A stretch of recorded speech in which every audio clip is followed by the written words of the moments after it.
a goal. Who got the assist? Who got the assist?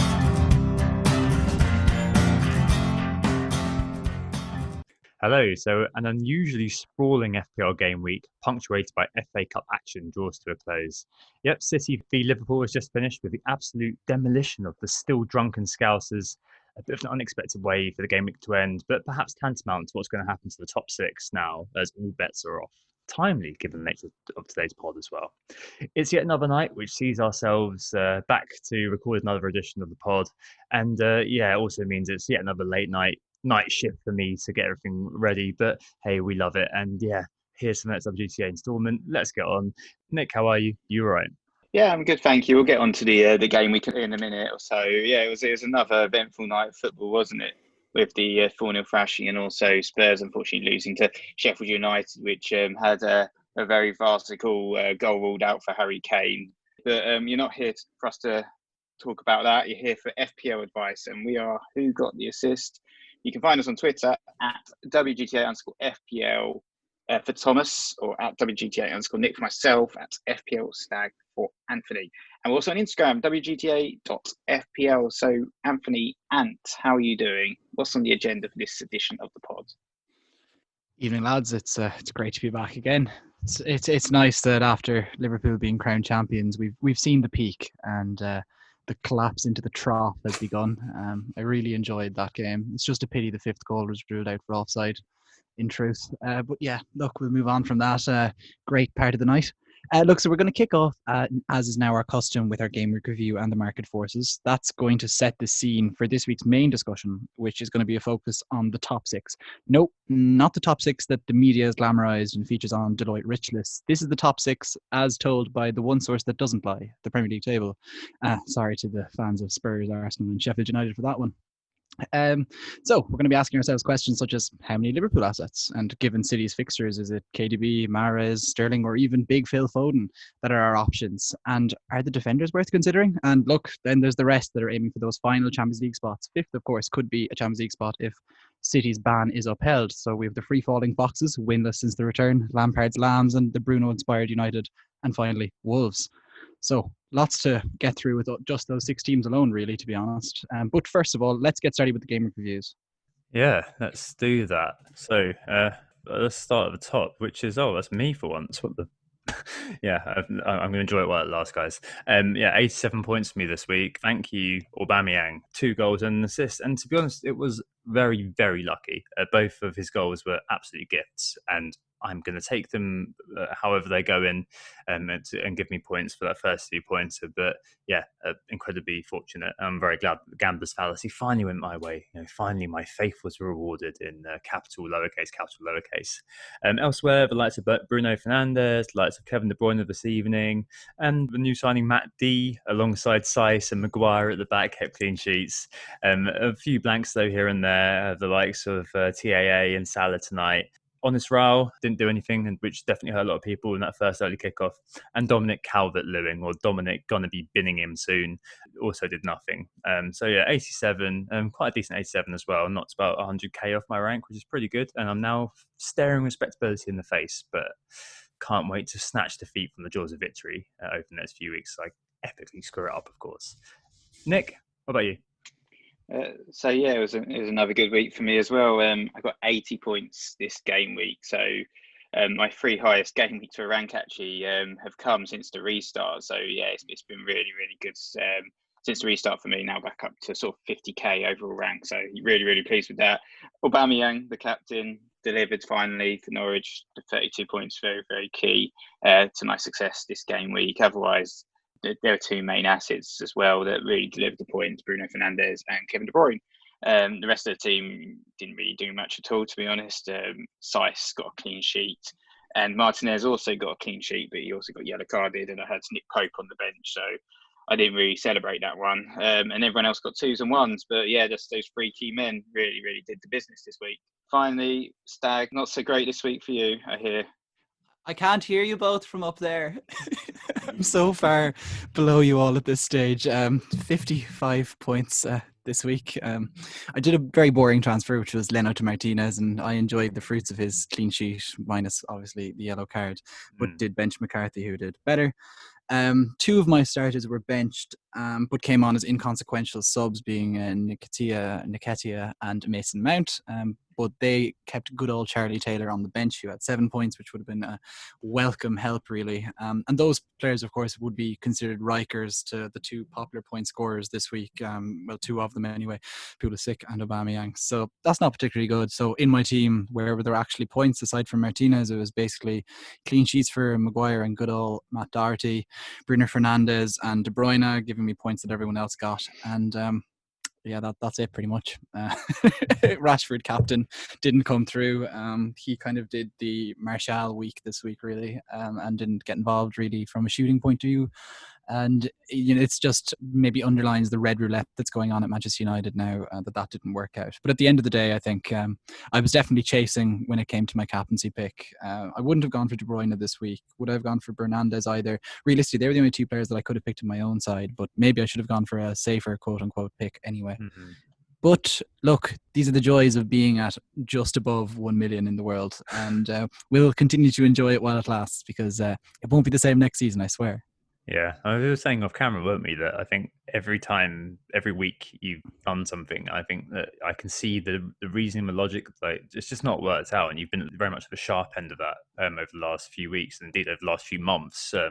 So yeah, I'm sure next season or over the next kind of few weeks, hopefully it will you'll see an improvement, because as I said, like last week I didn't do very well, and you got I think I treaded water. And then this week I've done pretty well by going for kind of the third choice captain, as it were, looking at the effective ownership. And then suddenly you see a big green arrow. So it may well be the same for you. You'll just see like a rocket upwards if you get one thing right, which I'm sure you will eventually, because it's not as if the thinking hasn't been bad. It's just the outcomes have been. So I wouldn't beat yourself up too much. Right, so let's move on to the market forces, start the podcast. This week, of course, the Man City and Liverpool game have just finished at the time of recording, and I'm guessing we will see a lot of movement. Nonetheless, I think it does still set up nicely the top six focus Anthony mentioned we're going to have. Man across numbers, Nick, what are you seeing this week? Yeah, so as Tom mentioned, Manchester City Liverpool's just finished, so we haven't seen the potential rises that we'll probably see from the likes of Phil Foden, sort of rocketing up the chances in chart, no doubt, and more owners, of course, for De Bruyne and perhaps Sterling as well. So the Manchester United game, though, that did finish 48 hours ago, so there's been plenty of time and plenty of reactions to that particular game within the market forces, and that's reflected in the fact that 5 of the top 6 transfers in right now are Manchester United players. You've got Bruno Fernandes with 95,000 transfers in, Mason Greenwood second with 83,000 transfers in, Martial fourth with 77,000 transfers in, Wan-Bissaka, a few people looking at the defence, 69,000 transfers in, and also Marcus Rashford, who didn't score in that game, but got a couple of assists in the one before with 61,000 transfers in. So a lot of attention there for the Manchester United players. The only other player sort of being transferred in who's third is Danny Ings, 78,000 transfers in for the Southampton forward, who's really done the business since the restart as well, with a brace against Watford. But yeah, lots of interest in those Manchester United players. Currently, Bruno Fernandes, top transferred in player, 95,000 after that brace, but definitely feels like a little bit of that red roulette that Anthony mentioned is happening currently, with it being Martial. Obviously, he's getting the hat-trick last game week, but not doing anything this week. Rashford not doing anything this week. Mason Greenwood turning up. But in terms of the managers, it looks like everyone's targeting that triple United. It just looks like it's just a choice between sort of 5 or 6 personnel as to who we pick here. Yeah, I think that's definitely being underlined. Like, really, outside of those United assets and Ings that you named, it's really Pulisic, Willian, and San Maximan, all pretty much direct responses to results that are leading the way. And then really, when you look at the transfers out as well, it pretty much tells the story that people are just trying to make space for those United players. It's Jack Grealish with over 100 career transfers out is by far and away leading the way in that. And then like there's James Maddison and Adama Traore. They don't even have half that in terms of transfers out in the midfielders as well. And then really anyone else that's up anywhere near, worth talking about, it's Jamie Vardy and Aubameyang, who've both been sold by 65k and 56k managers respectively. Yeah, very interesting there, especially with Aubameyang having got the brace and the assist, 16-pointer. Seems a little bit unfair to see him ranking so highly in the sort of transfers out, but it's partly to do with the fixture shift, partly to do with the amount of money that you get when you sell this guy. That's why managed that myself and Tom are thinking about selling Aubameyang, and that was always our plan, regardless of what he was going to haul in that game. We were all expecting a return, but we were all still going to sell him anyway. The only other player in the transfers out to mention, I guess, is John Lundstram. 99,000 transfers out, making the most second most transferred out player at this moment in time. I think he's got a bit of an injury in there, didn't play, and Sheffield United haven't been as great since the restart, even though they did beat Tottenham tonight. Yeah, I suppose the other comment here is that obviously, as I said earlier on, the timing of us doing this pod may mean that the market forces may change by tomorrow, because Salah and Mane didn't score in the game. And you know what the casual market, although admittedly it's a bit smaller now, is like. He didn't do a goal, therefore I'm going to sell him. That may mean that suddenly people are walking around with lots of money in their pockets, and that may mean that the market forces change. But I don't think they'll change that much, actually. I think we're probably still going to see an influx of Bruno's into teams, Martial's into teams, and things like that. But it's something to bear in mind that maybe there will be a lot of people from now on walking around with lots of money in their pockets and lots of flexibility. Maybe we'll see the likes of Sterling as well start to crop up in the market force. I don't think he's showing up anywhere in particular at the moment, but after tonight, who knows? That could definitely be happening. Right.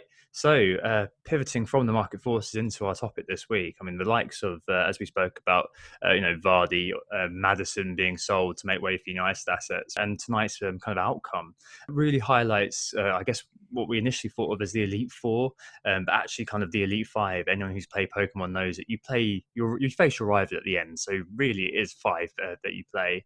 Because of the potential Man City ban, whoever finishes fifth also goes into Europe. So yeah, that top five is really important. And also there's wildcard potential for a lot of people as well. So from here, there's a lot of fixture changes, a lot of fixture turns. So many people could be considering wielding that wildcard now. And the focus today will be therefore on Liverpool, City, Leicester, Chelsea, United and Wolves from an FPL point of view. And I guess just to kind of say this now, we will start off each with a kind of rotation rating. We're loath to talk about it too much, but we need to acknowledge this sort of elephant in the room. We're going to deal with it smartly, though. So we're going to acknowledge it whilst leaving it up to you to decide what the best way to deal with it is. I don't think over-worrying or over-speculating on rotation adds any value, but is nonetheless a factor, and we can't pretend it doesn't exist. However, we won't be saying stuff like, don't think X will start, as it's not helpful, and I'd hate to hear that people have taken that, what we've said, and made an in hindsight wrong decision. So, but we will nonetheless be obviously having to address the big rotation plague. Also the stat caveats apply. Let's start off with Liverpool then. Simply put, what do we do with them? As we saw tonight, yeah, they didn't do very well against Man City, did they? Just after the KDB penalty, they pretty much didn't offer very much throughout the game. No cups, no Champions League, but Campiones. What happens with them? How do we kind of visualize them being part of our teams going forward? See, this is the thing with Liverpool, is that like they have quite decent fixtures, and most prescient there, I guess, is the fact that it's Villa at home coming up next, and then there's plenty of other good games to come after that. But maybe I think let's try and zoom out for a second on Liverpool's motivation and what they have going for them. Like they do have, as you say, no cups, no Champions League, and they are indeed champions already. But they do have some records to chase. 33 wins would be the most in a season. They have 5 to get to do that, and they need to get 14 points from a possible 18 to match Manchester City's record of highest points in a season from a few years ago. And I think they'll want to, especially I think after the drubbing at the hands of City, they'll really want to make sure that they do actually put their place in history and make sure that people don't stick that asterisk beside their championship. I was going to be quite positive about Liverpool, to be honest, before I watched the game tonight, in terms of the fixtures that they've got coming up, how they've played over the course of the season, and just, the drive and intensity amongst that team and group of players. And, obviously you mentioned chasing records. That was something else that, I was looking at and thinking, talking about the rotation, I can't see sort of wholesale rotation there. Of course, you might see some of those youngsters getting a few minutes so they can get their Premier League medal. Some other players might get a game here and there, but otherwise, I'm pretty sure it's going to be the core set of players that play week in, week out, especially after that City drubbing. And obviously, they have had a bit of a crazy week. They've had parties and stuff and drinking, and they're not going to be at their best. And we saw that tonight as Manchester City kind of ripped them apart. Andy Robertson had an absolute shocker. So did Joe Gomez. They were pretty damn poor tonight. But saying that, I still have confidence looking at the fixtures that they're going to be, top of their game. right until the end of the season, and that's why I am personally considering bringing in that third Liverpool player and also captaining a Liverpool player as well. So my plan was, and this was the plan before tonight, and now I've got to have a little think, but I was planning on bringing in Virgil van Dijk, and I personally see him as the most secured of the Liverpool players to start, especially considering Matip is injured. Lovren apparently has a bit of an injury, but he's rubbish anyway, so probably wouldn't ever displace Virgil van Dijk. And yeah, I can see some clean sheets in those fixtures. I can't see any of those getting goals against Liverpool, so I'm still relatively confident in that plan and going back to the sort of double Liverpool defence that's done so well for us over the course of this season. Though I am, just seeing them lose 4-0 feels like a bit of an odd time to bring in a second defender for a team. But I don't know. What do you guys think about the defence? I know you all own Trent Alexander-Arnold. Do you think the double defence is possible now, or do you think we actually be looking elsewhere? I think that's an interesting idea. I don't think we've ever seen this kind of side of Liverpool, have we? Like last year, they had to keep the challenge up until the final day, didn't they? Really, up until because it was out of their hands, but they had to keep winning. They were in the lead even midway through, or after 20 minutes in Gameweek 38. Yeah. Oh, that was it. Yeah. So I mean, they had to keep the pressure up. Whereas we've really not seen what happens when Klopp does relax. I think my position would be. I was interested to hear you were thinking of buying Van Dijk and Nick. I think my position is don't buy, don't sell with Liverpool. I did sell VVD for Matt D last week actually, and obviously I don't regret that now. And I probably would still say if you've got 3 Liverpool, I personally would be selling one of them, but probably keeping the essentials, who to me are TAA and one of Salah or Mane, whoever you've got. Like with this, we've got the unknown. We don't really know what Klopp's going to do, but there's also the element of don't make a problem for yourself and overthink it before that problem exists. So, I mean, you could see people, for example, this week selling Salah, selling TAA. I got asked, when Liverpool were 4-0 down just 20 minutes ago, is now the time to sell Liverpool assets? And I simply sent the guy a screenshot of Aston Villa up next. You're going to see lots of people do jump off the likes of Salah and TAA without knowing the result of that game. If those players go mental, you're going to be absolutely screwed. It's the same as last week when Salah got 11 points and people had sold him. Obviously, the downside was taken up by the fact that the likes of Pulisic did well, but that's not always going to happen. You are going to find throughout the little run that they've got, which is Aston Villa, Brighton, Burnley, Arsenal, Chelsea, and Newcastle, but they will come back and bite you. Obviously, that does mean you've got a lot more money to play with, but I just wouldn't overthink this. I really wouldn't. I think I've been burnt so many times by thinking, right, that's it. I'm getting rid of Liverpool now. I'm going to put the money elsewhere, and I've just screwed myself over basically. So I probably advocate, don't buy, don't sell. If you do have a third Liverpool asset, I'd probably be selling rather than buying one in, as you're saying, Nick. Yeah, I'll round us off on Liverpool really and just say I think keep your Trent Alexander-Arnold or whichever other defender that you happen to have. Keep your Salah or Mane, probably not both, but if you have both, it may well be a particularly good alternative way to attack the end of the season, but just keep the one that you have from a value perspective, and then we'll move straight on really to the team that has just drubbed them, Manchester City, who have an absolutely brilliant final straight. Now, from the rotation point of view, they do have the FA Cup, they do have the Champions League, potentially their last Champions League for a few years, so there are maybe more questions in that regard, but look, they're probably future problems, not today's problems. Pet roulette has always been an issue. Yeah, so Dabby Pierce asks, are Man City the bigger concern over Liverpool? 1 second, he says, they've got the Champions League, got the FA Cup to think about, and they could be protecting players for that. Oh, it's an interesting kind of area, but as you say, Anthony, the back straight is just so damn good, isn't it? Like, look at that as a FPL manager, and you just think, I need to buy. It's Southampton, Newcastle, Brighton, Bournemouth, Watford, and Norwich. Norwich home, game week 38. That could be 11-12-0, couldn't it? I've got to give the rotation rating to Liverpool, didn't we? I don't know. We don't know, basically, because we've never had Klopp in the situation. For Man City, the rotation rating is always high, isn't it? Yeah, it's with Liverpool, they have 40 medals to give out, regardless of whether any more than the 21 that have already played 5 appearances play. Like, they have to give medals to staff, so we give some to the officials. It doesn't really matter, to be perfectly honest with you. I don't think Klopp's going to get too emotional on that perspective. Back to City. Yeah, but back to City, we all know there's going to be loads of rotation. First thing, Kevin De Bruyne, lock. Let's not waste time with that. If you don't own him, probably be thinking about buying him in, probably. He has played 5 in a row, so maybe it could be the time he rests this weekend. I hate saying that. just ignore that. But I guess it's more about the supporting cast, isn't it, with Man City? I think that if Aguero was fit, he'd be one of the players that I'd be looking at strongly, but he's not. And Jesus is absolutely terrible.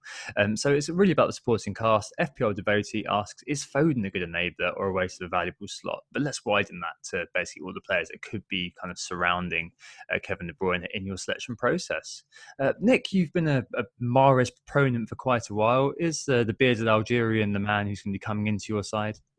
I think he certainly needs to be considered. I hadn't planned on bringing him in, but see, this is the thing about tonight. Everything seems to have shifted in terms of what I'm going to do. So I'm very fresh in terms of making those decisions. And I think the fact that Mahrez didn't start that game against Liverpool does put him in good stead for starting those next couple of games, perhaps. And as you said, like the rotation with City is my concern over Liverpool, because Liverpool don't have any other competitions to play this season. All they can focus is on the league. City don't really care about the league now. That I really don't think they care. Pep will want to win the Champions League, especially with the fact that they're potentially going to be not in the competition next year. We don't know what's going to happen with that legal case. So I think he's going to want to rest and rotate as much as possible. We'll probably see rotation everywhere. That's what I think is going to happen with City, and that is my concern. But it doesn't matter really with Mahrez or Phil Foden, because Mahrez, regardless of, if he misses one game, plays the other, he's probably going to get you a haul. He has been brilliant this season, despite those limited minutes. He's only started half the games, but still got 6 double-digit returns, 9 goals, 12 assists, and he's the 4th highest scoring midfielder in the game. So doesn't even matter the fact that he's missed half the games, and he is definitely going to get quite a lot of minutes week in, week out. So even if he misses 1 week, you might get him in for the next game and he might get you 16 points. And so if he misses Southampton or Newcastle, might get a massive return against Brighton, Bournemouth, or Watford and Norwich. So, and I think at 8.5 million, as long as you've got a strong enough bench, you can probably afford to take that risk. And you can bolster it with a player like Foden as well, who's sort of really emerged, hasn't he, now, since the restart as a fantastic enabler. I thought he was absolutely brilliant tonight. And he was brilliant in the game as well the other week against Burnley, where he also got some attacking returns. So yeah, at 5.2 million, he can fit into your team very nicely as a 5th midfielder. And if he doesn't play again, as long as you've got a bit of bench flexibility, then brilliant, because he's probably going to get some more attacking returns as well. I thought he was excellent. See, okay, I'm going to dampen the Phil Foden thing first of all, just a wee bit. And up until tonight, and tonight has kind of changed things a little bit, but he really had about as many goals as he had shots in the league, and minutes remain an issue with him. Like, of course, he's a good third City player to have, given the financial constraints. But at the same time, with City's fixtures being so good, having Mahrez and KDB, obviously, and then potentially even a City defender, I think, or probably Ederson, really, if we're talking about that, is definitely a runner. And I wonder if, from a value perspective in terms of points per million, I think that perhaps having Ederson in there could be a better long-term thing. But Mahrez, look, is definitely the second player from City, just because Sterling is so expensive that you'd be licking your lips about it. It's 2 goals and 2 assists in 4 appearances since the return of football. So he's been better than Sterling in terms of shots per minute since the break. Caveat that would, of course, it's a very short few games, etc., etc. But he's also a better creator than Sterling too. So I just think, in value terms, a much better player. And then in my notes, I have Gabriel Jesus and then just no written down. Yeah, he's just terrible, isn't he? Like, I must have watched Jesus probably 30 times since he's been in the Premier League, and also for Brazil. I've just never got him.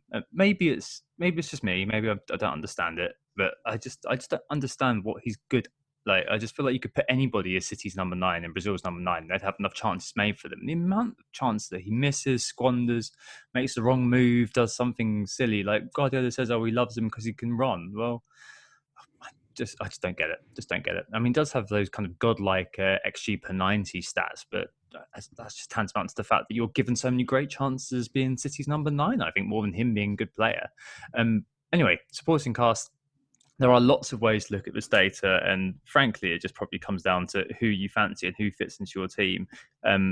Mentioning Sterling, Sterling's, I think, is down to 16% ownership overall now. I'm guessing that's even lower in the top 10k. I think people who did own him this week as a hangover from the double game week have done very, very well indeed, of course. But I mean, one way of cutting the data I did look at was Van Football Hub's per start data, which is quite interesting. And that showed in terms of XG per start, De Bruyne was top. Second was actually Foden. It's still Foden, and that's pretty damn good, especially after seeing tonight his return.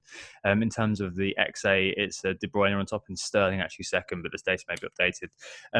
Foden does stand out though, and does more than hold his own in the data that has been generated since the return. However, what happened tonight is that Mahrez didn't start, and an idiot tries to predict Pep, and I'm being an idiot now, and I'm fully embracing the fact I am a massive idiot. But Mahrez not playing versus Liverpool nails him into my side, I think, for next week. He's probably going to be coming in for me. As mentioned, he's got those double-digit hauls in his locker, six double-digit hauls this season, more than any other player, and he's got an 8.5 points per 90 stat, which is very, very good. And he's also cheaper than Jesus. In general, you're looking at probably any of them, all of them doing well over the time frame, and it's just the case of which one fits your team and fits your structure best. Frankly, with City in general, you know what you're looking at, you know what the risks are, and I think that's pretty much all we've got to say on them, really. Unless Edison perhaps could be interesting because you've got 30 points on offer, maybe. Stag, is that why you're thinking about him? Yeah, honestly, it's more as well just because there aren't particularly good options at goalkeeper right now, and I think a lot of people seem to be looking at trying to make sales to deal with wildcard goalkeepers that they have. So I think it's just throwing out that option there, especially given the fixtures. And look, 30 points available. It's nothing to be sneezed at either. But one thing I will add on City maybe before we move on, and I think we've already discussed them for more than we ought to have, but one issue that Pep Guardiola has had previously, and it was in particular at Bayern, was that his side's intensities would drop because their league campaign was over too early. And ultimately, they failed to win the Champions League under Guardiola at Bayern as a consequence. And so I think those who are thinking that he's going to wrap his players up in cotton wool so that they can win the FA Cup or that they can win the Champions League are wrong. I think Pep has learned that wrapping players up or keeping them just being careful in games and not having to overpress things hasn't necessarily been the antidote and the way to victory for him. And so, if anything, I just expect them to just keep pushing on and at least being competitive in and amongst themselves for starts. Yes, that's some good thoughts there. I think we're going to move on, as you said, swiftly now to Leicester, who are still third in the league. But in terms of their FPL assets, I think, as you saw in the market forces, I think we're probably all going to be agreed that it is time to disinvest from Leicester and no longer keep those assets. I know Tom is selling Harvey Barnes. I own Soyuncu. Soyuncu is probably going to stay in my team just by virtue of hoping for a clean sheet against Crystal Palace at home and wanting to make some other changes in the team. Their next fixtures are Crystal Palace, Arsenal, Bournemouth, Sheffield United, Tottenham and Manchester United. So pretty tough fixture run all in all. But we did have a decent question from one of our listeners, JW Chapel 17 on Twitter, asked us if Vardy is being overlooked. So I'm not sure he is being overlooked, to be honest. I think, as we saw in the market force, he's being sold, but since the restart, he hasn't looked particularly good, has he? He's not scored in any of the games. Leicester in general just look like they're really struggling for form. They were particularly poor against Everton, and Vardy was snatching at any chances he could get. So I think for me, especially at his price, sort of 9.7 million, even though he's still the sort of top scorer in the Premier League and has had an amazing season, I think there are better ways to spend that money, especially when you look at sort of what we dubbed the Elite Four: Chelsea, Liverpool, Manchester City, and Manchester United, and the fixtures that those teams have got. I think that Vardy money could be better spent elsewhere. Yeah, definitely. I mean, apart from fantastic performances and against teams in claret and blue, actually, there's that 4-1 against West Ham and that 4-0 against Villa, which Stag's going to remember with chagrin. Leicester have been diabolical for quite a while. I think they basically did what was needed, and then for whatever reason, just lost it. Since restart, Vardy, the data is quite laughable, actually. He's averaging 1 shot per game, and that's 0.33 shots on target per game, an XG of 0.332. He's actually third for touches in box amongst forwards, but he's just not doing anything, as Nick has mentioned. I mean, his ownership remains high in the dead teams. He's got 27% ownership still somehow. But yeah, I mean, he's been looked. He hasn't been overlooked. He's been looked, and we've all found him wanting. I think that's probably it, and that's probably the case with Leicester at the time being. Like, you are going to find every now and again that you're like with Wilson and Fraser last year, that Vardy is going to do something, score a penalty or something like that, with the ball going off his rat face. It could happen, but I mean, it's not at the moment any cause for encouragement in terms of investing, is it, Stag? So it's just not. They're a team that we can probably breeze over and go to Chelsea, right? Yeah, like, look, we're all managers who believe in the stats, and the fact of the matter is when someone has less shots in the box than Dendonker and Jordan Ayew over 3 weeks, like, I'm not going to be that interested in him. And look, Leicester could explode against someone like Sal's Law would say Arsenal, wouldn't it? But that's not for us to predict. There's nothing to suggest that's going to come right now, and so I think better off moving on to Chelsea, where there's actually real FPL questions to be answered. With rotation, I guess let's deal with that first off. Again, they have the FA Cup to play for, but am I worried about rotation? Not for me, Clive. I just don't think it's any bigger an issue than it already was with Lampard. And I think if you start trying to preempt things, it's just going to ruin you. Like, the fact of the matter is that City or Chelsea do need to keep up the pace, given they're consistently inconsistent, and that was only underlined by the fact that the bottom just came out of them against West Ham. Like, they really, really can't get complacent. Yeah, it's amazing actually that there's so much interest in Chelsea, given the fact they've just lost 3-2 to West Ham. I think that that's it's very interesting that that's happened, because normally you'd be kind of thinking, well, yeah. But the fact is, I think a lot of people do have that kind of slot free in their team, specifically a 7 million midfielder slot free in their team, and they're looking at the next 4 for Chelsea, which is Watford, Crystal Palace, Sheffield United, and Norwich in the league, and thinking, yeah, there could be something there for sure. The final 2 are Liverpool and Wolves, so probably less so. Agree with you on consistently inconsistent. We just don't know. And Frank Lampard himself said at the end of the West Ham game, that's just where we are at the moment. That's just kind of where we are, and they're going to be hoping to limp over the line to the Champions League places. But the big one, I think, at the moment is Willian versus Pulisic. That seems to be definitely in the meta. So since the return, 26 points for Willian, 15 for Pulisic, and ownership is quite interesting. So Willian, 5% ownership, Pulisic 7%, feasibly big differentials. Top 10k. Pulisic has broken 10%. Willian's got 1.5%, so a very, very nice differential potentially there. And people have been pulling out Willian's XG as being extraordinary, 1.81. Don't forget that 1.5 of that XG is penalties. So Pulisic's 1.5 XG looks very, very good all of a sudden.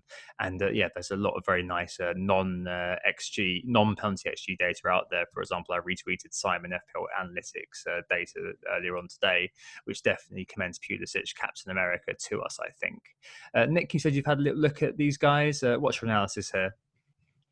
So with the Chelsea assets, I think it is Willian and Pulisic are perhaps the only ones really that stick out to me as FPO options. We've seen the defence was pretty poor against West Ham, and we talked about, why are people looking at Chelsea when they lost to West Ham? But it was only this time last week, actually. Time's going so fast now, with where they beat Manchester City 2-1, and it was Willian and Pulisic who got the goals in that game. So those are the guys that are definitely informed in terms of the Chelsea assets and the ones we're looking at.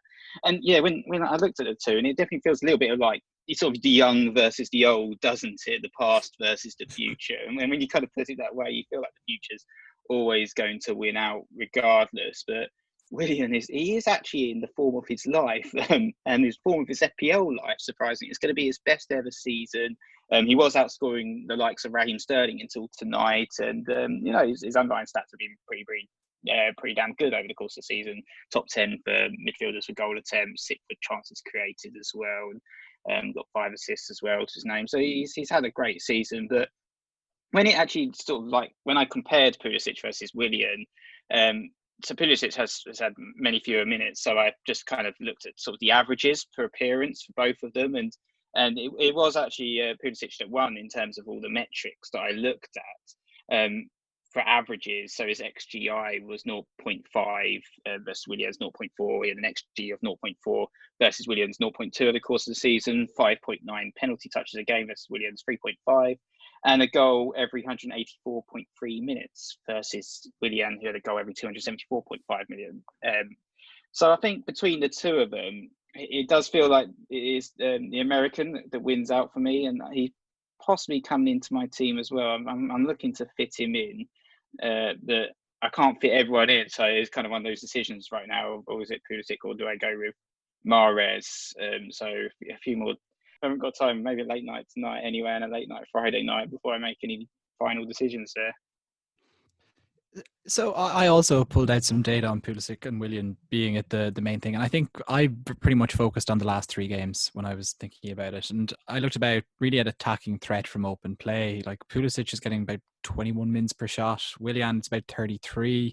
Willian's open play XG, it's 0.17. Pulisic is 1.42 in near 150 minutes less. Like, I think it's pretty much that says enough for itself. Especially like if we would not be discussing Willian, I don't think, if it weren't for a few penalties. That's pretty much where pieces. It goes. Yeah, and even the set piece isn't that big a deal. It's all about those pens really for getting the horde of FPL people asking us questions about them. Yeah, pretty much. I guess look, move on to the next question really. And Alan FPL Toddler was saying that Chelsea's fixtures look amazing for defenders, but can they be trusted to deliver?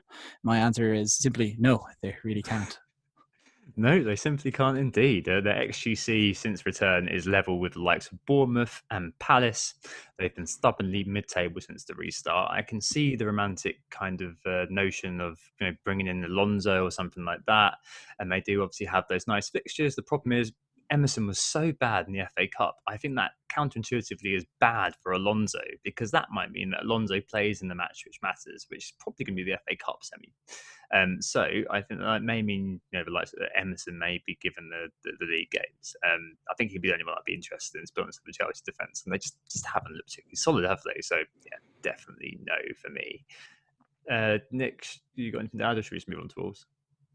No, I think we're all agreed there. Avoid the Chelsea defence regardless of the clean sheets. They're lacking a proper centre back, and they need a new goalkeeper as well because their goalkeeper's crap. So I think it's a no for Chelsea. But moving on to a team that does have a extremely solid defence, it's Wolves, and they've also been absolutely brilliant since the restart. Extremely defensively solid. I know many people have gone for sort of the double wall defence like Tom, and it's paid off, and it's partly thanks to Willy Bolly, who's just been absolutely rocking defence with sort of 10 clean sheets in 16 over the course of the season.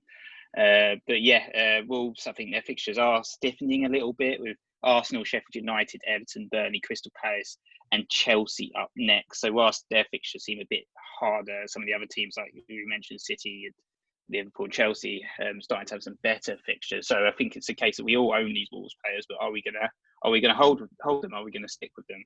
Yeah, we definitely are. Let's not waste time here. We all know the score. Just own Jimenez. If you don't own him, why not? All of those teams are probably going to attack Wolves. Jimenez is going to score on the counter at least 3 times, I guess, towards the end of the season, if not more. Own one of their defence. Matt D, size, body, take your pick and go from there. Right, Wolves done. Move on to United. Rotation. Wolves don't rotate. I forgot to say that again. Yeah, Wolves don't rotate. United, will they? Stag, you're the Man United fan. They've got the FA Cup. They've got quite a few forward players now who look quite young and nifty. What do you reckon? I honestly think that the players that you want probably aren't at risk, put it that way, except for perhaps Mason Greenwood. That's pretty much how I'm feeling about it. Like maybe if you're talking about the midfield players, I'm not sure what Pogba's fitness is like, and maybe he may not be risked every single week. But it seems like Bruno Fernandes is going to be sent out come hail, rain or shine, no matter what, because when he's on the pitch, they are a completely different gravy. And also the Premier League has to be a priority for United. They top 4/top 5 is by no means assured right now. They need to keep pushing really and to pick up maximum points, at least from the next, to be honest, from all the next 6 fixtures, really, given that their final game is against Leicester. But they're very, very, very winnable next 5, and they could genuinely score 3 or 4 in each of them. Certainly. And that pushes the impetus FPL-wise onto the same question we asked last week. What trio? So FPL Geek and James Q, a friend of the pod, asks, for those who still have United spot to fill alongside Bruno and maybe Maguire, AWB, should we be paying the premium for security of starts in the likes of Rashford and Martial, or as Stag has already kind of touched on, is Greenwood's value too good to ignore? I think that basically, let's answer the what trio question. I think Stag has pretty much answered the Greenwood question there. Bruno's probably a given, isn't it? And I can see why you go for the attacking trio, as I said last week. But United's clean sheets are looking pretty bankable within the upcoming period. Bournemouth, Aston Villa, Southampton. Oh, you can manage Danny Ings scoring there. Crystal Palace, West Ham, and Leicester. You're going to get slow burner 6-pointers, and Wan-Bissaka decides to start assisting. 7 career assists for this season, 2 in the last 2 games. But also he's genuinely getting forward and providing a sort of attacking impetus now that we hadn't really seen. I think I was saying this in our Slack chat the other day that at Palace, he kind of found himself up the pitch from time to time and gave passes that might lead to shots just based on the fact that Palace have about 3 players that can take shots, and you might just pass to them and they'll take a shot. Whereas United are a slightly more complex team, so it didn't really come together for him until now, and he seems to have really put some work into that. And I think the media were definitely focusing on, Wan-Bissaka shouldn't be in the England squad because he can't attack, la la la la la. So working on that. But so I think, look, one defender, Bruno Fernandes, and then realistically, look, I have Martial, but I think I have Rashford, but realistically, Martial looks like the better option, but there is an element of a roulette there, and Rashford could just as easily fly next week. No, I was just going to say, so yeah, I think my circumstances are slightly different to the rest of you in terms of what I'm planning to do. And for me, I'm actually going to take a gamble on Mason Greenwood, he's been in and out of my team a little bit over the course of the season, just sort of bench fodder. But I think just the flexibility of his price is excellent, and he can come straight into the team. Personally, I think based on his last performance, that's his position to lose. He proved himself in those performances. Daniel James has not really impressed, has he? I think Mason Greenwood, in terms of what he's done in recent weeks, that's now his starting position to lose. And even though he's only cost 4.4 million, so if he doesn't start, if he doesn't play, it doesn't particularly matter because he's going to be the cheapest player in my team as well.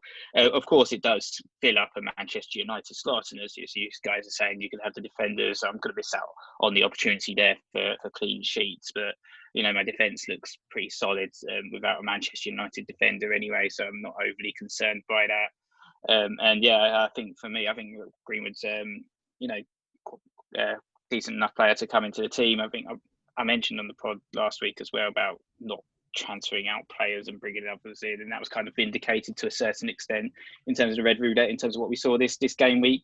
Last week, obviously, Martial got his hat-trick and Rashford got 2 assists. This week, it was Bruno Fernandes that, delivered after a blank with 2 goals. So that's exactly what I was saying on the last pod. If you have Martial and Rashford, don't transfer one of them out to bring in a different Manchester United player like Bruno Fernandes perhaps this week, because it's going to end up being the other way around again. It'll be Martial and Rashford get the returns. Bruno Fernandes blanked. The same applies. Don't sell Rashford because he's blanked and bring in Martial or something, because it's just gonna blow up in your face. Is my personal opinion there. So yeah. I think we all agreed triple up Manchester United. They're in excellent form. They've got some excellent fixtures, especially at Bournemouth at home. One looks super tasty. But just stick with the players that you pick. Yeah, we definitely saw a few horror stories this week of people who, like me, captained Bruno last game week, and this game week moved it to Martial. So they've had 2 horrendous blanks in a row, and yeah, it was red roulette. I tweeted that on after watching the Man United game, that it was mad, wasn't it, that you had that outcome, like the exact inverse of last week, where Bruno did nothing and the other players got everything, and then this week Bruno did everything and the other players got nothing. But I do want another stake in that roulette, so I'm going for Rashford. I was looking at Rashford versus Tony, did analysis myself, and spoke to people on Twitter like Tom Morton, and basically it comes down to this. Tony is probably better rationally. Their MPXG, so non-penalty expected goals per 90, is the same, but Tony gets more points because he's a midfielder. Tony outperforms on the XG, he's clinical, whereas Rashford has more volume, so he's an underperformer in terms of the XG. Tony's a lot cheaper, and Rashford is rusty. He's just come back from injury. He's also looking like Leroy Sané when he's not playing well for City. Formerly, not when he doesn't play for City, because he's now kind of off on the wing somewhere doing his thing. However, I hate Anthony Martial, and I've had nothing but terrible experiences with him. So subjectively, I think I'm going to just go with that, because objectively, I can't. I'd hate myself if I brought him in.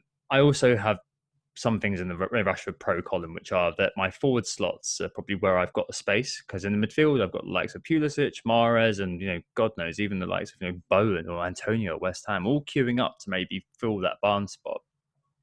That means that Rashford for Aubameyang, for me, makes really obvious sense. So I think I'm probably going to go for that. And I'm going to cling to the hope of a few things. One, he's rusty, coming back to match fitness. Two, he was playing a back five again, and that could be quite difficult for an inside forward if you look at the way Brighton defended against him. Maybe Eddie Howe and Bournemouth have given up now and will be naive enough to play a 4 against Rashford and let him shine. Really hope that's the case, but yeah, I want another stake in that United roulette, and I think that Rashford is probably the man for me.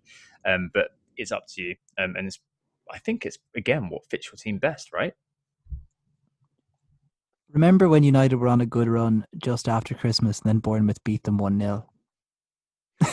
I just can't imagine that happening. Like after seeing how bad either. Bournemouth were, they were just utterly despicable. Like they just given up. Like they don't deserve to stay up, frankly. Like if West Ham are beating Chelsea and Bournemouth are pulling that. But Bournemouth beat Chelsea earlier in the season. I know, but that's not how it works. So I explained to my girlfriend, because Man City have beaten Liverpool does not mean that they now become champions. That's why Man United are now champions, because they beat Man City. Have you missed that? Right. Anyway, hopefully that rundown top 6, the Elite 6, hopefully down to an Elite 5 was useful for you guys and girls. I know that obviously there are a lot of big decisions to be made, and it'll be interesting to see how it develops over time, especially with Liverpool perhaps taking the foot off the gas. Right, let's take a break there and move on to the mini-league questions after this. Who got the assist? Who got the assist? So we're back, and it's time to catch up with the Who Got the Assist mini-league. And Stag, you're the man behind the numbers here in terms of the league. What's going on? What's the activity? Yeah, so I'm on live FPL because obviously we're recording just after the City Liverpool game, but there has been quite a lot of movement in the top 10, no more than with Graham Wilshaw, who's come up from 61st to 9th, well, joint 9th, I suppose, with his team, the Shola system, scored 103 points this week, which was pretty solid going. He captained Aubameyang, like many successful teams this week. But really the key to his success was just getting points everywhere that you might have, thought that you could get them this week. So he had that Aubameyang captain, as I say. He had Ings, he had Fernandes, he had De Bruyne, he had Maximin, which was a good little punt there. And he also had Emerick Laporte bringing through some points. So pretty solid going there from him. He's joined 9th, as I said, with Sean B with the team Never Forget, up from 11th with 70 points. He captained Jimenez, but still had enough points to bring him through. 8th is Andrew Wiltshire, his 74 points for his team. Alison Wonderland brings him, as I say, up from 13th to 8th. And then up from 12th to 7th is Adam Warner. His team, Bury 94, scored 79 points this week with a -4 hit. He had Aubameyang captain as well. Solid going there, but a pretty standard team. The other big mover really in the top 10 is Alex Coates, and his team, Haller at Me, scored 94 points on a wild card. So really good going from him there. He, rather interestingly, he doubled up on the Wolves defence and also had Honest Raul in there, so solid clean sheets there. He had Nick Pope, and then he had Heung-min Son, Bruno Fernandes, Kevin De Bruyne, of course, and the Aubameyang captaincy, which is obviously also key there. He actually benched San Maximan as well, so he could have well cleared the 100 points there, Tom, if he'd really got into it, which was pretty good going. Really, the movements there isn't a huge amount of movement in the top 5, except for poor Monal Javri, MJ, our friend from Twitter. He's dropped from 1st to 3rd. He's just ahead of. Yeah, I know. Really, the issue for him, he captained Son. It could have been so much worse for him. I think he's just been given a bonus on as well, actually, funnily enough. Yeah, it's 6 points doubled anyway for Son there. He's Monil is ahead of Damir Defterovic, down from 2nd to 4th as well. He got 62 points, and Neil Thompson's is up from 7th to 5th with 76. And I guess then it's moving really to the business end, and it's 2 people who captained Aubameyang, one who bench boost to get 102 points and rise to 1st from 3rd. That's Jake Gallagher with his team Sheffield Wednesday. He's only just ahead of Eddie Mansour, who's up from 6th to 2nd, 99 points this week. With an Aubameyang captaincy. bringing him nicely up towards the top. I guess to focus on Jake's team for just a second, 102 points with that bench boost. It really is, again, just a matter of he has all the players that you would expect you should have if you've done well, but no particular differentials. So Bali, Fernandes, De Bruyne, Ings, Captain Aubameyang, as I said, and then Martinez in goal, and Taylor as well, rounding out that bench boost, and then quite a lot of ones and twos otherwise. Yep. As I said, this is the sort of thing where the team itself is a differential, and having been on that early enough to reap the rewards of owning that team is what's important. And playing defensively, I guess, when you're up that high, fair enough. Right, let's move on to questions this week. We've kept it concise this week in terms of the questions, just to cover a few kind of more key issues. The first thing to speak about is keeper sweep. So Kingy80 Andrew says, I currently have Neuland and Leno as my keepers, so is it worth a hit to bring in a different keeper? Let's widen this to keepers in general for the run-in, just because keepers are so boring, as we said a couple of weeks ago, but every now and again it is worth talking about them. I personally have been looking at a keeper, or swapping a keeper, because I've got a terrible pairing in Henderson and McCarthy, Henderson this week's got Burnley, so maybe I'm probably going to throw him in and hope for the best.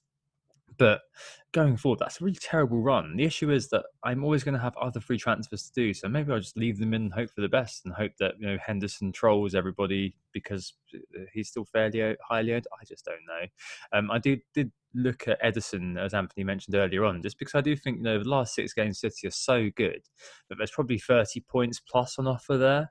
So why not have somebody just kind of getting a high baseline, just raking them in week after week. Problem is, it's very expensive, 6 million. If you are one of the people with a huge team value, then great, but it might be too expensive. I don't know. I think it just feels too boring for me. It's a kind of a hamburger situation to buy Pope, so maybe I'll just leave it as it is. Or Martinez perhaps could be Anthony, your man, could be another one. It's so boring, isn't it? It really is. What do you guys reckon to keepers?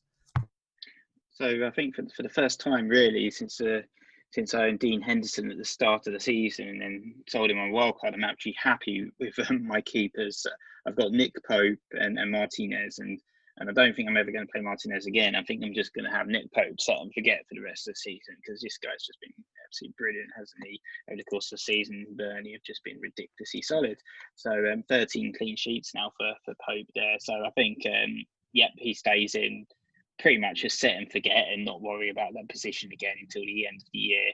I think in response to Andrew's question, I would probably actually encourage to hit there. I think with Nyland and Leno's injured, you can certainly get rid of Leno and bring in someone like Pope maybe for the same price, and take the -4, because ultimately, if you're going to sit on Nyland week in, week out, and he's got games against the likes of Liverpool and Manchester United coming up, he could get 1s or 2s there for sure, maybe even a 0.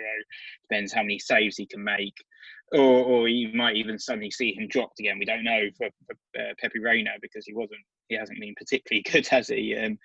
His blushes were heavily saved in that Sheffield United game for sure. But I think for me, just might as well just do the hit, get it done, get it over and done with, and bring in a competent keeper there. Yeah, I'm with Nick pretty much. I'd say just get a competent keeper is a pretty good way of putting it. Like, Nyland could easily be bringing you minus points week in, week out. So I think actually having a goalkeeper that may return a clean sheet, but at least gets you your 1s and 2s, get for Martinez, Pope, McCarthy. There's plenty of good options there that are cheap or solid, depending on what you want to do with your team. Yeah, certainly. I mean, if I was in the Andrew situation, Neuland and Leno, yeah, definitely I'd be looking at either freeing the money up and going all the way down to Martinez, or as Nick says, just swapping to Pope, just getting it done, pull the band-aid off. In my position with a crap pairing, it's a little bit more difficult, because ideally I would pull the band-aid off, but what's the point in taking a hit to get to Pope? It would be a hit because I've got other things to do. I'm always going to have other things to do. I think I'm just going to just leave it as it is now and just rue the fact I didn't make a change during lockdown. But there we go. Right, let's move on. And it's differentials. So a lot of the time this week, we've been talking about obviously the big ticket players, although like Pulisic, of course, are qualifying as differentials. Benny Blanco asked for someone like Jared Bowen as a good differential. He's got lots of motivation. And Rob Pick also mentioned him too. An interesting one, this, because West Ham obviously did beat Chelsea, the other side of that of that equation earlier on, and him and Bowen, that is, and Antonio are both quite interesting individuals. I think if you are kind of fishing for that sort of really huge differential, so if we gamify this, it's a 0.11% and 0.09% in top 10k ownership for Antonio and Bowen, respectively. Potentially huge differentials for you if you're looking to push on. And they've got okay fixtures as well, West Ham. And Newcastle, Burnley, Norwich, Watford, Man United, and Villa. Why not, basically, is what I'm saying. If those two, for example, do fit your team and do fit your plan.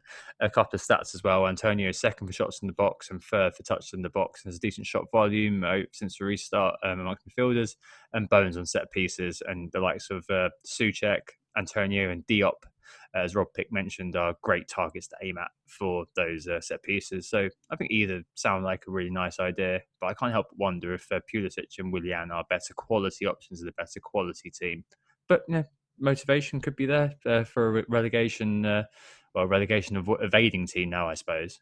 What do you guys reckon to that? Any other differentials as well on top of the West Ham players I've spoken about just there?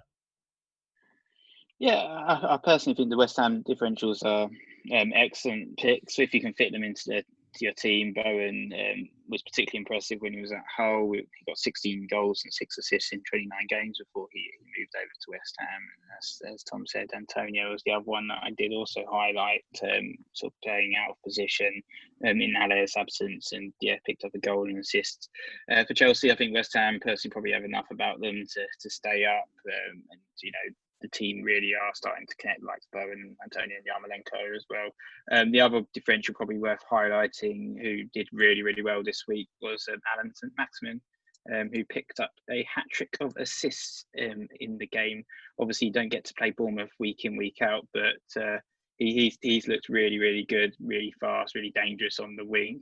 Hat-trick of assists, also picked up a goal against Sheffield United as well. So that's 3 goals and 5 assists now over the course of this season. But since the restart, especially, Newcastle have been impressive, surprisingly impressive going forwards. And he's probably the main driving force behind their attack there. Of course, their fixtures are starting to stiffen a little bit, but I do think of him as quite a nice differential as well, perhaps. Newcastle are actually just 3 points from Tottenham, Nick. Incredibly. So Steve Bruce definitely, I guess some people in Tynesight's cup of tea by now. And 4 points from Arsenal, Tom. Yeah, I know, but I've got to needle him. Yeah, Newcastle are actually second in the form table for the 3 games that we've been back, which is pretty hilarious. They're behind Wolves just on points, so it's pretty ridiculous, really, how good they have been. Sam Maximan would have been the main differential I would have identified, to be perfectly honest with you, but that wouldn't exactly be any sort of revelation to anybody. I think, in truth, there's just so much good value to be had, especially at mid-price, in and amongst some of the, let's say, top teams that would be worth looking at, and then enough of the likes of Danny Ings and stuff to kind of supplement at mid-price, that I really don't think that you need to really work too hard to try and find your differentials at this point in the season. The team is your differential. They're the odd obvious differential you could go for if you wanted to risk it.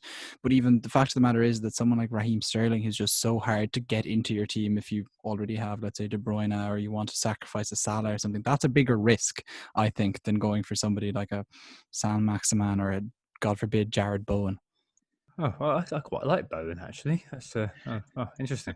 All right, then. Never mind. Let's move on. Everyone's entitled to their opinion, of course, and Bowen could be a one-game wonder.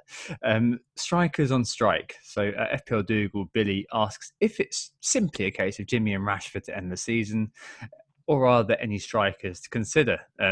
Nick, are you happy about the fact that death of the first striker again is a thing, and again the likes of Greenwood coming in? Is that just you dancing on the grave of the third striker now, or the likes of Ings or whatever are going to see a resurgence? I've got Calvert-Lewin for example, he's rubbish. Yeah, I certainly think Ings deserves to be in the conversation here based on his current form. He could easily end up winning the Golden Boot, which would which will be a turnout for the books for sure. But so I think Ings obviously has got Manchester City up next, so you look at that and think, oh, tough fixture for Ings. But we've been saying that all season about Danny Ings, and I haven't owned him once this season. So far be it me to say he's not a decent pick now at this particular moment in time. I think certainly in terms of the forwards, I'm still of my opinion that the money can be better spent elsewhere.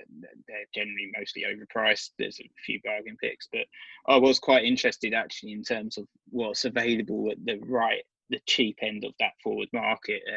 Specifically Mason Greenwood, who we talked about as well, but also Nketiah, who didn't start the last game for Arsenal, but has been playing for them and has been getting some poachers goals for them as well. And is another pretty decent pick that could sit there as that third striker and come in if necessary at 4.4 million.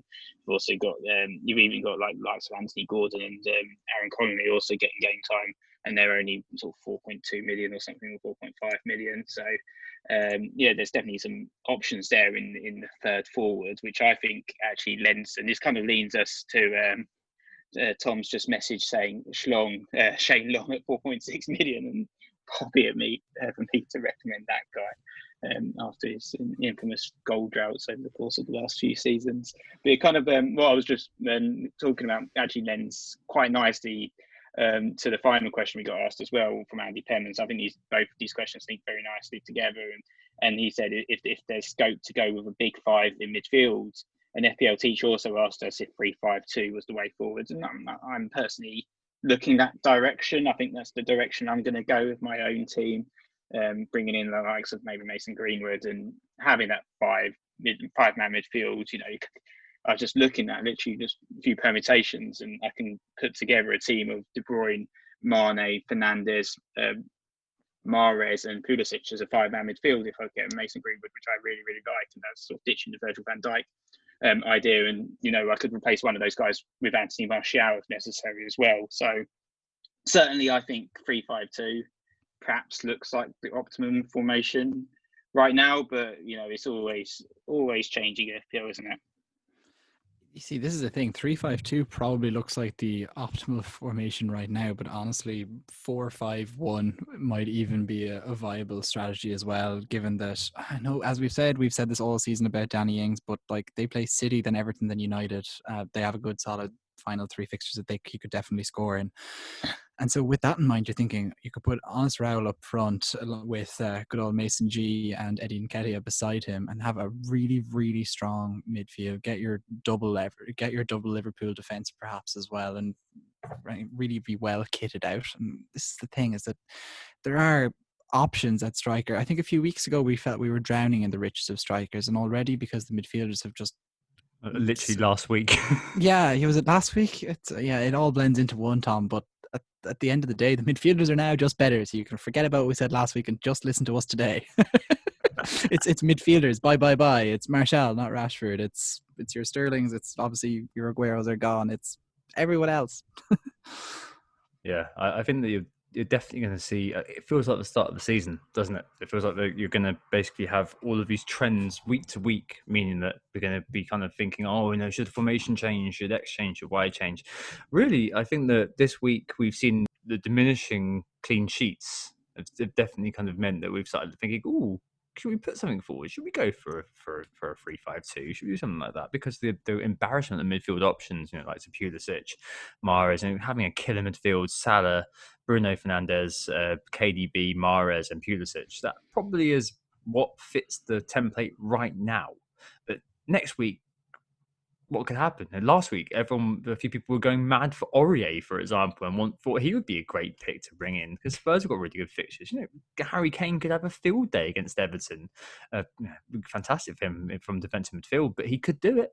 I like the 3-5-2 and I like the 4-4-2. I've long subscribed to Nick's ideas on value.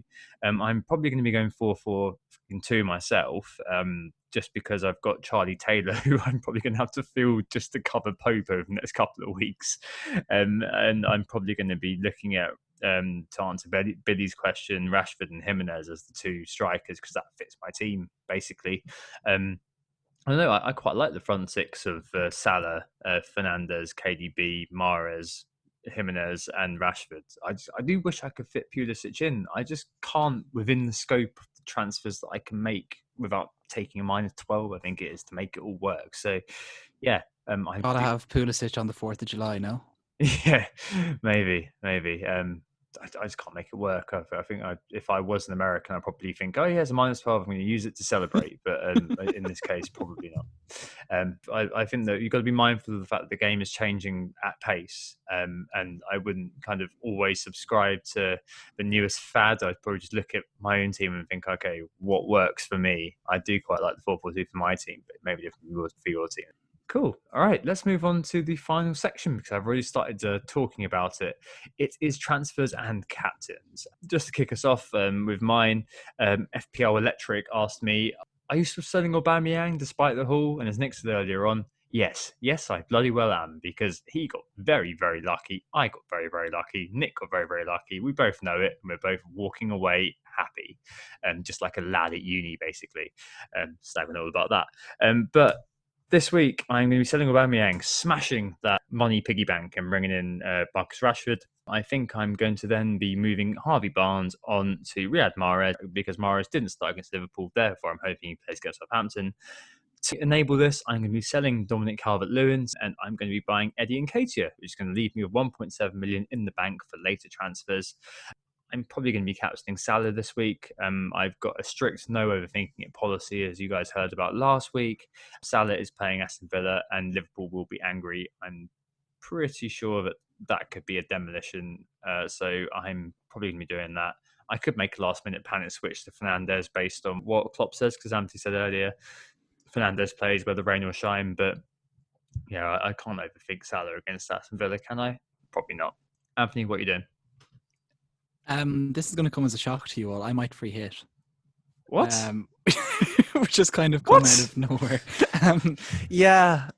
Just the imbalance in the fixtures. I think it really was Liverpool getting drubbed tonight that did it for me. I think I really want to have Mane, Salah and Trent Alexander-Arnold for this game at Villa. And then you can, put together a pretty nice spine of City players as well. Keep your United triple as well and pretty much have nothing else. And it's really, really tempting. I'm starting to wonder if we're ever going to have a fixture that's going to be postponed due to coronavirus. That had been, the great hope is the wrong word, but gamble of maybe holding a free hit when I didn't have a wild card when everyone else was kind of putting teams together a few weeks back. And I think what we're starting to see is that I really think they're going to manage to push through these fixtures and keep it all together no matter what. And I'm starting to wonder if I was being a tad foolhardy with my thoughts with the free hit. And I might just go for it now when there's such imbalanced fixtures. There's an element of form started to develop, but we haven't reached the kind of silly season and unpredictability that comes with game week 37 and game week 38. So I might free hit, Tom. But I think I'll be captaining a Liverpool player like you. So there you go. Cool. Nick? Yeah, interesting to see how that works out. I think for me, badly is as per usual, Nick. I genuinely think it's a really good week because of the fixtures to free hit. So could be the smartest decision of the year. But for me, I think it is going to be a -4 just to sort out the team. Similar moves to Tom, really, but just a few different personnel. So it's Aubameyang that leaves my team, and he just opens up so much money. If I do a swap for Aubameyang to Greenwood, as I mentioned earlier on the pod, I was looking at this Virgil van Dijk idea for Holgate as part of that money spend, but I don't think it's probably the best idea. I've got Armstrong and I've got Guendouzi, and Armstrong didn't even play. Guendouzi's obviously crap. So I was thinking I could use that money to bring in two midfielders, Mahrez and Pulisic, and have that 5-man midfield. Does mean I'll only have, because I can't play all three forwards, unfortunately, does mean that Greenwood probably will be on the bench as a first sub. But if someone like Mahrez doesn't play, or someone like Pulisic, does his groin or whatever, then he can come in as a ready-made replacement. So I think the only thing is without not having a triple Manchester United, but with the rest of the team looking so strong, I don't think it will matter too much. Captain Mane as well, I think. Yeah, that certainly makes sense. Captain Mane, that could be a huge differential for you, Nick. I just wouldn't be surprised. I mean, your form, as you said at the start of the pod, has been ridiculous at the Rain Man of FPL recently. So, yeah, I wouldn't be surprised if that continues on. All right, I think that's your lot for this week. Yeah, thanks very much for listening, guys. We were Who Got the Assist. Yep, and we will be back on Monday for another quick turnaround record. As it's just, there's a lot of football coming, so we'll be back on Monday. We'll also be back next time on Thursday as well, so plenty of podding action. Yep, an unusually regular-looking weekend of games to come. But in the meantime, I hope to assist you with Game Week 33 and navigating the top 6. Speak to you then. Bye. Bye. Bye. Cool. All right. See you guys on Monday night. Very good. Looking forward to being at the Great bottom of our league review again somehow after a free hit. Sure you will. I'm sure it'll be 100 plus. All right. See you later. Night. Bye. Bye. Oh, it's a goal. Who got the assist? Who got the assist?